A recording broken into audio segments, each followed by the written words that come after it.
Today I'd like to talk a little bit about how to know when your guitar's in trouble. A bit of a health check for your guitar. What to check for if you're buying a new guitar maybe, or when you're having a look at your old guitar just to make sure that everything's okay. I do this on a regular basis just to make sure that everything's shipshape and all fine. Various parts of the guitar that need checking over. We'll have a look at the bridge and the saddle first. First thing to do, look at the bridge is whether it's all stuck down properly. Sometimes, because of the way the guitar is, it puts a lot of tension. The strings are trying to pull the guitar apart effectively. So check for a gap along the back of the bridge. You see this quite a lot in cheap guitars where the bridge has been pulled off of the top of the guitar. The other thing to check for slightly is look quite often on guitars it tends to belly up, which means that the bridge does tend to pull the guitar this way a bit, which is happening a little bit in my guitar. If I hold it out like that, I don't know if you can see that, but what happens is the guitar comes foot up here and then down in front of the bridge.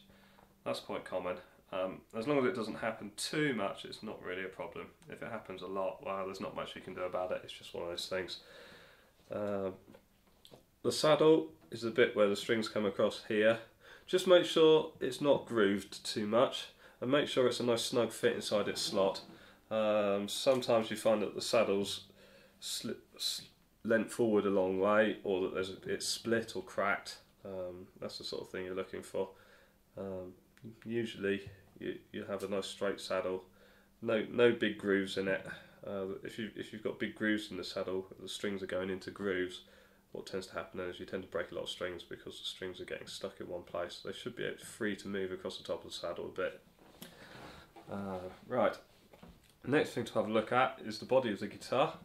I've got a very simple way of checking the body and the braces, and that's just to go around and give the guitar a tap. If there's anything loose, you usually hear it quite quickly. I mean, if you put anything on top of the guitar, says. Okay, maybe that's not a very good example, but usually if there's anything loose, you'll hear it. So that applies to things like pickups and stuff that are inside the guitar as well. I know with this guitar a little while ago I had a loose cable inside that was rattling around and you could hear it straight away. And you tend to hear that kind of thing when you're playing as well. It resonates when you're playing. So anything like that, make sure that everything's all nice and tight. If you've got something loose inside, it's often difficult to tell what it is. You probably have to take it to a repairer and ask them. It might be that one of the braces is unstuck or split or something like that.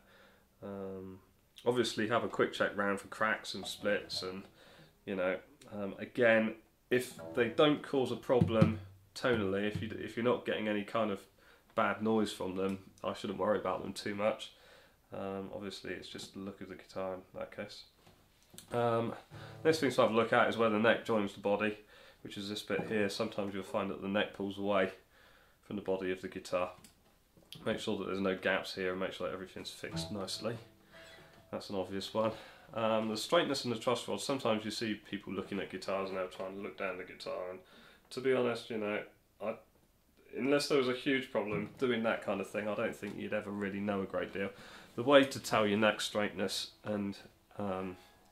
is to put your finger up where your body joins the neck, or just past it up here, between two frets, and then a finger on the fret here, and then in the middle here you should just have a very small gap between the string and the fret. So when you tap the string, you should get a little noise like that. Okay? And the same on the top string as well. You should have the same gap. If the gap's hugely different, then it might be because the neck's twisted. If you've got no gap at all, then it's a truss rod adjustment. It's possibly something you could do yourself if you're confident. If not, take it to a shop. If you've got no gap at all, it means the truss rod's too tight and the neck's pulling back, so it needs loosening off a bit. If you've got far too big a gap, if you've got a huge gap there, you should just have a tiny little gap. If you've just enough to slip a plectrum through, basically, depending on the size of your plectrum, a thin plectrum. If you've got a big gap there, then your neck's coming forward a long way and the truss rod needs tightening up. Again, best to take that to a repairer or to a shop to get that sorted out. that's your truss rod adjustment and your neck adjustment. The next thing to have a look at is the nut and the tuners. The nut is this little bit here. The string should slide freely through the nut. Sometimes what you find with guitars, this guitar can do it occasionally, is that when you try and tighten the tuners up, the strings get stuck and they don't slide through properly. And what happens is when you're tuning up, it doesn't tune up freely, it jumps from up bit by bit, so it jerks up through the notes. And the worst case scenario is that you're trying to tune up and it will snap the string off at the nut here. I've had that before. So obviously make sure the nut's not cracked. The nut shouldn't be too deep. Your strings shouldn't be right down into the big deep holes into the nut. Some guitars are like that. They shouldn't really be, but that's just one of those things. So you should have nice little holes there. To check the tuners just to make sure they all move freely. They should be quite free to move. They shouldn't be hard. If they're very stiff, you can try putting a bit of oil on them, especially if you've got open back tuners or classical style tuners like I have on here. It's not a big deal just to drop a tiny bit of oil or grease onto them and free them up a little bit. Something that needs doing from time to time anyway. The frets and the edges, have a look at fretwear. If you have a look, I'll try and hold this up close for you. I don't know if you'll be able to see, but on my guitar here, these frets are getting a little bit worn. Now, if I pull the strings to one side, on this third fret here, you'll see, I hope you can see that, there's some little grooves there. I'll try and turn it around in the light and you can see where the grooves are. It tends to happen on the wire strings more than on the bass strings. You can see the frets are a little bit marked on these ones. Now, there's a little bit of fretwear there. That's not too much to worry about yet. If you're very fussy, or if you have your action extremely low, then you could get your frets dressed, which basically means filing them all flat and reshaping them. That's something that you need to take it to an instrument repairer and get done. The other thing to have a look at with the frets is that there's no sharp bits along the edges. You don't want that, that's not nice. I've had that on a guitar. What can cause that sometimes is the wood of the neck shrinking, and then the neck stick out. There's nothing to worry about. All it means is that they just need filing off and making smooth, but again, that's a job for a proper repairer to do. The other thing to have a quick look at is the action. Most people that play guitar will know about action. The action is the height of the strings off of the fingerboard all the way up and down the fingerboard. Now the first thing to have a look at is the action at the nut, and this is something that people often don't do. And basically to do this, you have to hold your string down at the third fret here, and you should on each string just have a very, very, very tiny gap between your first fret and the string. So you can just check that. It should be really small. If you touch the string, you should just have just a slight gap there. Now this one's set up quite perfectly. If you've got a big gap there, what happens is it makes it very hard to play your open chords down at the end here, because you're pressing a long way down to get down onto that first fret, which isn't nice at all, so you don't want that. But on the other hand, if your nut is too low, if there's no gap at all here, what tends to happen is when you're playing your chords, these strings will be rattling against the frets up here behind you. So you'll be playing your chords and you have a horrible rattly buzzy noise. Sometimes that can happen when you've got a capo on anyway, and particularly if your neck's not got a bit of a curve on it, on your action. So that's just one of those things again. But yeah, you should have a little tiny gap there, not a big gap, and no gap at all.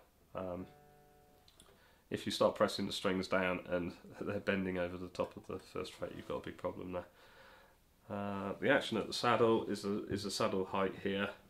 On a nice healthy guitar, you should have a nice decent bit of saddle sticking up, and the strings should come up from the holes where the pegs are. They should come up at a nice angle up onto the saddle and then across the top. Now, what makes the sound on the guitar is the top moving and the strings pushing down on this saddle creates the pressure that moves to the top. So if you've got very shallow strings, if the strings are just coming straight out of the holes and then going straight across the top of the saddle, or possibly not even touching the saddle, I've seen that before, then you've got a problem there. It can be remedied. Usually it involves skimming a bit off the bridge here, and maybe even skimming a bit off of the bridge both sides of the saddle, so that the strings can sit lower down. But again, that's a job for a proper repairer. Can be done. The action here, the action is something that's personal preference. I tend to have an average action, fairly high-ish. It depends on your style of playing. If you're a beginner, you want that action to be fairly low. It makes it easy for you, and you want some nice light strings on as well. Then the last thing to check is the intonation of the instrument. If you're buying an instrument, it's interesting to know this. And to do that, simply play a harmonic, which means basically you just touch the string lightly. So I'm going to start with the low E string here. You touch that string lightly, and you just at the 12th fret. On my guitar, it's where the body joins the neck joins the body. Quite often the 12th fret is at this position here. So if in doubt, count them up. It's where you've got a double mark usually. Double mark on your fret markers. I've got a double mark there. Okay. So basically, you just touch the string and play that harmonic, and then fret the note and play the harmonic. You should have exactly the same note.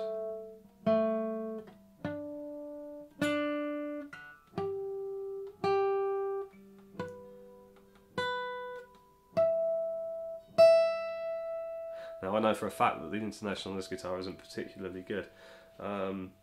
It's okay, it's good enough for me. What tends to happen with a lot of modern guitars is they put an intonated saddle on, which means that the saddle comes back a bit or forward a bit. They cut little slots into the saddle so that the strings further backwards or forwards, which makes the intonation a bit more correct. On older guitars or on classical guitars, you don't have that, so the intonation's never quite right, but that's just one of those things. But it's interesting to know, and if you've got a note that's completely different,